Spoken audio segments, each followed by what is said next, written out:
माझी नाराजी नाहीये, लोकसभेत विरोधात काम केलं त्याच्यामुळे बीजेपीचे दोन्ही सीट नाशिकचे आमचे पडलेत. माझी नाराजी नाहीये, मी राजकारणात राजकीय बोलतोय की तुम्ही जर तुम्हाला पक्षाने इतकं दिलेलं असताना सुद्धा तुम्ही विरोधात काम करता.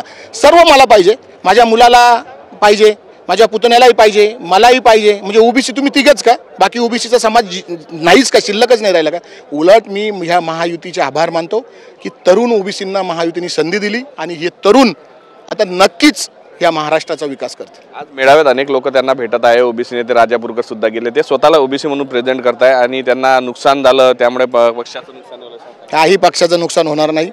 मी तुम्हाला सांगतो, त्यांनी राजीनामा द्यावा, माझं त्यांना आव्हान आहे, तुम्ही राजीनामा द्याच. त्यांनी राजीनामा द्यावा, बघा पक्ष याच्यापेक्षा जास्त पळेल.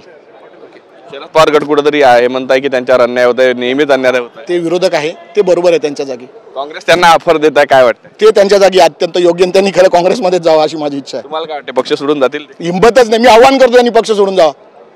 मी त्यांच्याबरोबर कॉम्प्रोमाइज करील, चला त्यांनी जर पक्ष सोडून गेले तर.